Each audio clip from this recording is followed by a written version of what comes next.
Ska!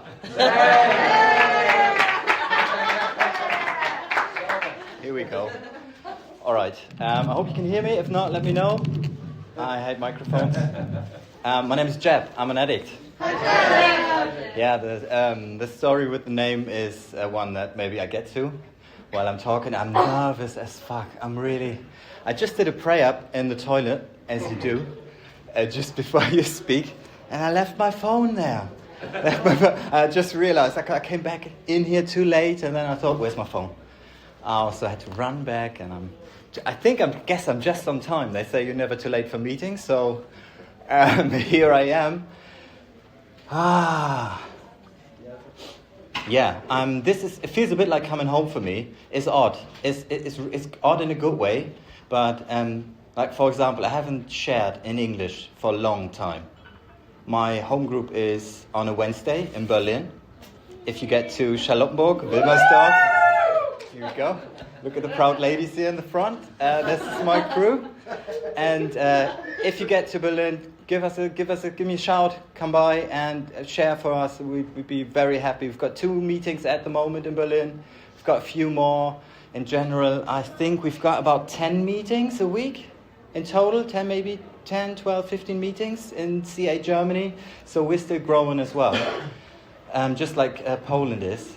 And so I usually speak German now, these days. But in the beginning, when I got clean, like, I couldn't share in German. Not a thing really, not a word, because I didn't have the vocabulary. I learned all my vocabulary about recovery and addiction in English.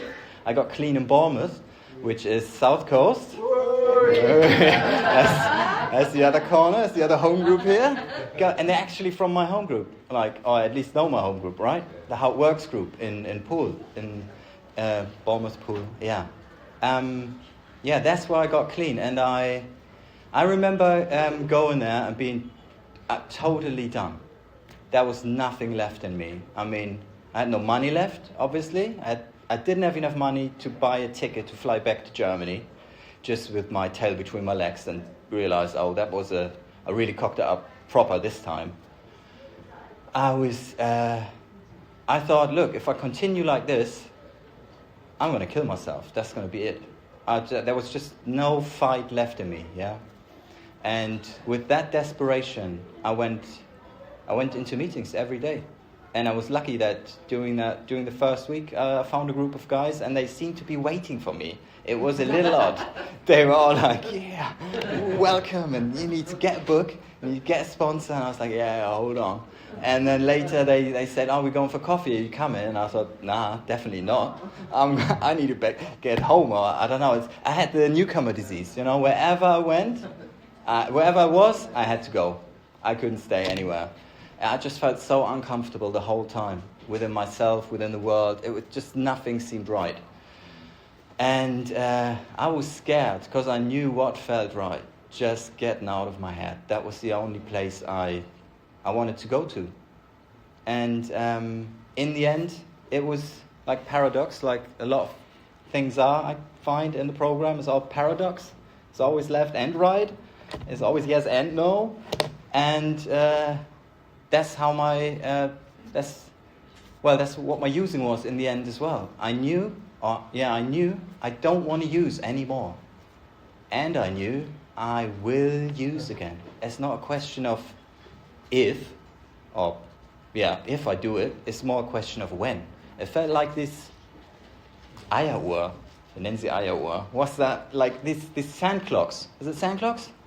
These sand clocks, you turn over, and it felt like, okay, I just had a bottom again, and I turned the sand clock, and I could feel the sand tickling, running through, and I didn't know how much sand was left in that clock until I would use again. So I was desperate. I was running to meetings, and I remember people, like they were.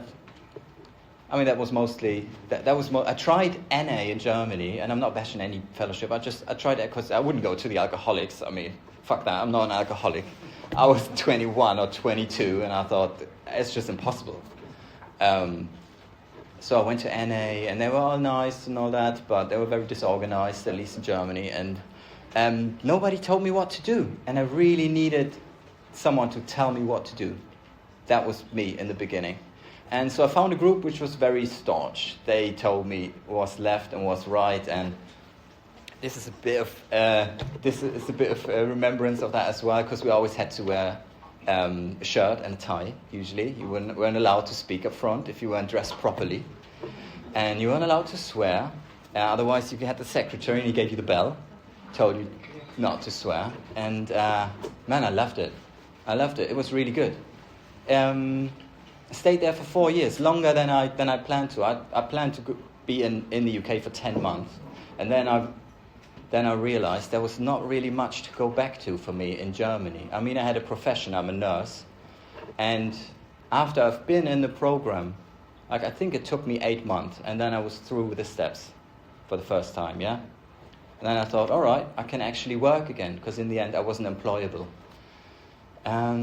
So I thought, what am I going to do? Where am I going to go back to in Germany? I knew now my condition. I knew I will use again if I don't work on my spiritual experience, renew that on a daily basis.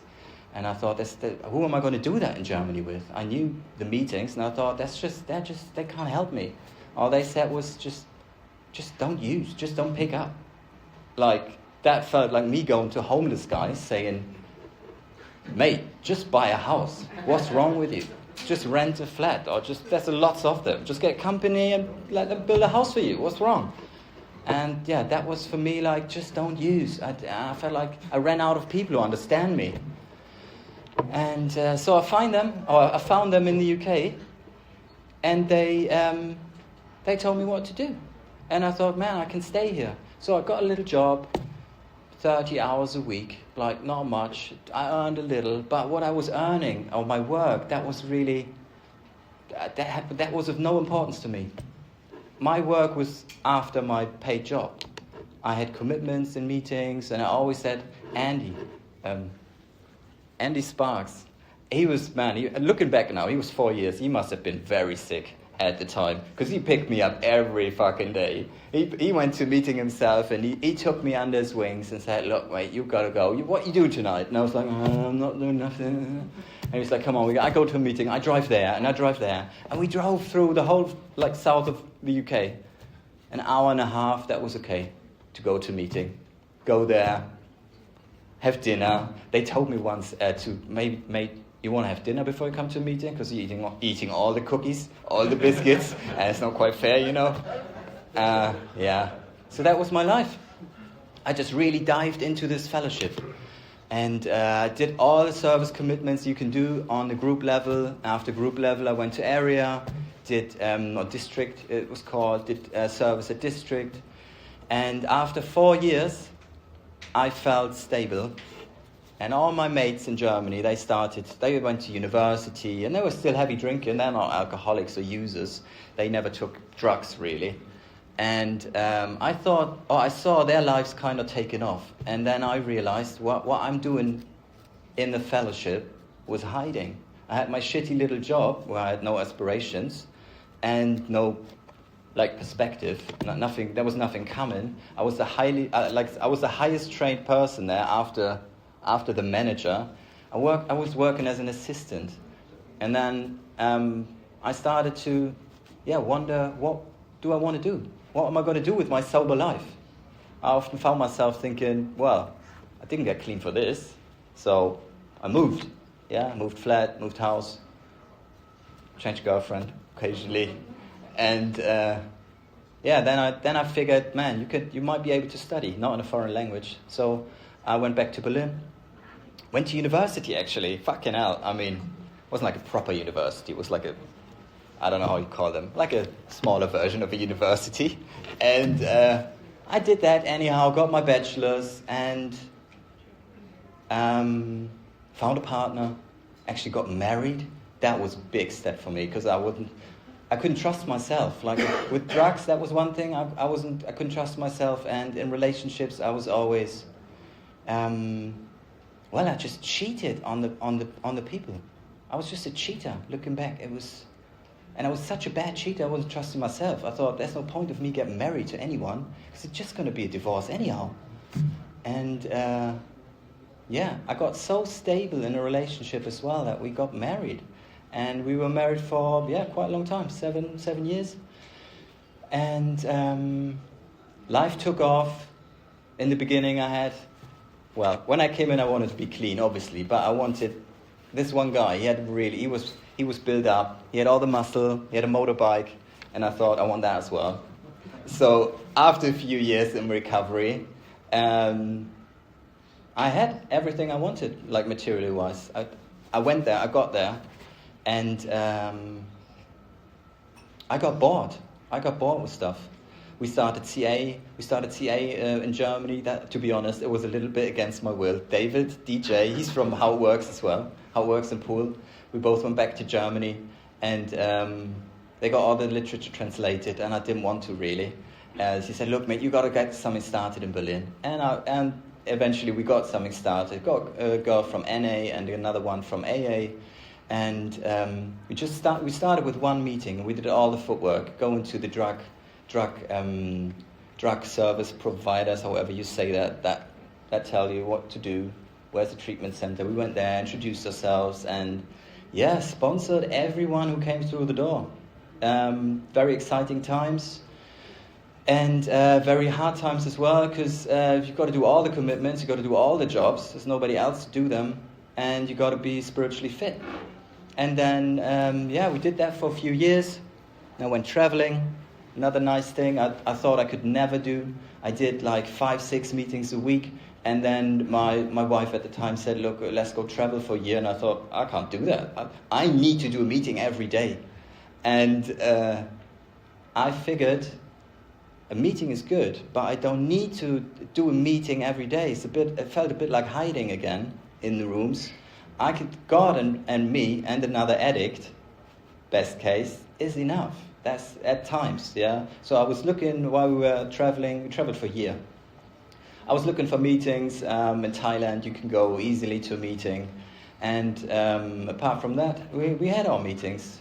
Every day we were connecting to our God as we understood Him, and had our talks about addiction, and it just stayed in that mindset, yeah. And then even that was possible, to be clean and travel and not have that strong connection to a home group. What I have today, is easier with a strong home group. Okay, what's the time? Can someone give me a time? Because I need to check where I'm going here. How much have I got left? How long are you talking? 15 minutes. Another 15? Nobody knows. 15 minutes. Okay, I'm not going to bore you for too long. So let's do another 15 minutes. Yeah. I want to talk about relapse, because that's something I was really scared of in the beginning. Like I said, I had this staunch home group, to be honest. They told us the big book. They said, they named us, oh God, my English. They called us step Nazis. Like that's how strong we were. And I was the only German, yeah? I was the only German. I was like I was a small wheel in that whole machine. But yeah, that's how staunch we were. And,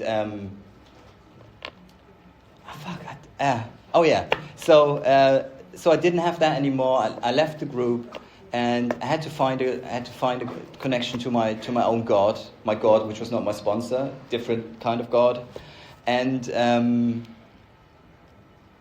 eventually I think I got bored with the whole thing. Somehow I got bored, and I remember in the beginning I was really scared of people who relapsed, proper scared, because I thought it felt like Corona. Like, if you can't see it, it's somehow infectious. Don't get too close to me, mate. Fucking don't talk to me. I don't want what you have. Yeah? You need a sponsor? I'm ready. Apart from that, I don't want to hear what you've got to say. And somehow it happened to me, with the best intentions. I went to Amsterdam, booked a trip, took some mushrooms. Like, cost me fucking 800 quid. Just one trip. But we had I was reading up. I thought, Bill and Bob, they were doing psychedelics and all that. Can't be that bad. And you really need to get into this to really find God, to have another spiritual experience, because this is actually not doing it anymore here. I was always the old timer and all the new guys, and they're not doing what I tell them to do, and blah, blah, blah. So booked the trip, had the sit up before, where you want to go in your subconscious, and is this my topics, and we had the trip, and the trip was good, and it was shit at the same time. Anyhow, I had to buy my own drugs. Yeah, I had to go into to shop and get the drugs. She was saying, I can do the trip with you, but you have to get the drugs, some legal thing, whatever. So I'm getting the mushrooms, thinking, I actually never grew any plants. And I'm quite good with plants, as they say. Get a plant, get a dog, get a girlfriend. So I was really good with plants. And I thought, why did I never do that? Actually, I'm good with plants, and I can sell them. So I was actually it's a nice earner. I thought, I'm going to get a cupboard. I can do about $1,000. Let's do it. My wife was like, yeah, whatever. She was in the program as well, by the way. So I grew that. I got the mushrooms, had the trip, and took the seeds back home. And actually got some massive fucking plants. They were awesome, like blueberry, orange, whatever. And in the end, you have to tend to them every day. And it was from, I don't know, April to October. Didn't take any more drugs, yeah? Didn't go to meetings either. But I didn't take any drugs. Had the harvest. In the end, you have to water them every day. What I'm trying to say is you have to put a lot of love into them, which I did. And then I harvested it. And I thought, I can sell them now. But by now, I've been about 11 years off drugs, yeah? Kids get that shit delivered home. I mean, I heard someone else talk about Camilla, I think, about the Coke taxi, where you just call them and they drive to your house and you get it delivered. Nobody wanted my shitty home grow. So I thought, well, you might have just one. And that was it. End of story. It was that simple. I had that one, and that one was once a week on a Friday, and then it was a Friday and a Saturday, and then it was, honey, we want a puff as well? It's really good. And then it was smoked up, and then we knew a friend, they had good home grow as well, and let's get some, and money's not an issue anymore, so let's buy so we don't have to go every week, we're not addicts, let's buy for €200-300, and then we can just take it easy, we've got enough. And in the end, I was in the public park, fucking after the meeting. I went to a meeting, I found it. I started up the meeting. Now I sat there as a newcomer, not feeling it at all, just thinking, you are lying through your teeth, I can't feel it, what's going on? And after the meeting, driving home, and on the way home thinking, you don't have to drive home because you're just going to be sitting there arguing until midnight, and then you will drive to the park anyhow. So I went to the park straight away, got my shitty grass, which is, I don't know, they put like shoe cream, shoe polish, whatever shit they put in there. It's not grass. And it was sad. It was sad. Yeah. And it took 4 months for me to go to meetings, just going there against my will, just sitting there, picking up the key rings, not feeling it, and after month 3, something happened. It was like I was trying to ignite the fire, nothing happened, and after 3 months, the little tiny flame came. And out of that flame, it's just last night at the banquet, some of the guys asked me, how long have you been clean? And I said, well, I think it's 3 years coming up. I have to check, so I got the phone out, and it's actually 4 years coming up, 3.5 years. What I'm trying to say is, I'm not counting the years anymore. I don't really care. It's in the day. Man, I feel it. And if you're sitting here, man, if you probably came a long way, you're probably on fire anyhow. But if you're in a meeting and you're not feeling it and you've been around for a few years, you're either doing something you shouldn't be doing, or whatever you're doing is not enough. Don't sit in the meeting and be cold, because this should feel like a fire. Yeah, it should warm you. And I mean, fires, it's not so much something that's on the outside, from the outside warming you, it's something that comes from the inside. I mean, I sat here like yesterday, I had goosebumps so many times, thinking, fuck, this is really the start of something here. And seeing the guys from my home group, I mean, we've got one girl here, she's on day 3 today. Yeah, Sophia.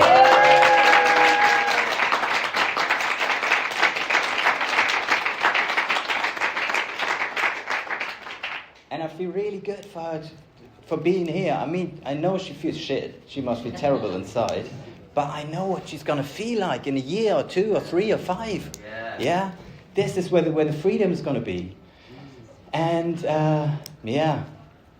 I'm getting teared up. But truth is, I don't care. This is the place where I can really be myself. I figured the first time round, I treated this like business. Yeah? Suit on, shirt, tie, Business as usual. Get to the meeting on time, whatever. Just do your fucking thing. If you get angry, do an inventory. There's rules. Stick to the rules. You can't go wrong. Well, it wouldn't work for me in the end, to be honest. I had to open up my heart. I had to be who I am. I had to be with friends. This needs to be family for me. And the truth is, nobody calls me Stefan. So when I came back, I said, mate, I'm Jeb. Because everybody calls me Jeb. All my mates call me Jeb. Only my mother calls me Stefan. And yeah, so this is the story about Jeb as well. So, like I said, if you come to Berlin, give us a shout. If you come to Germany, we'd love to have you over to speak for us. And with that, I release you into the lunch break. Thank you.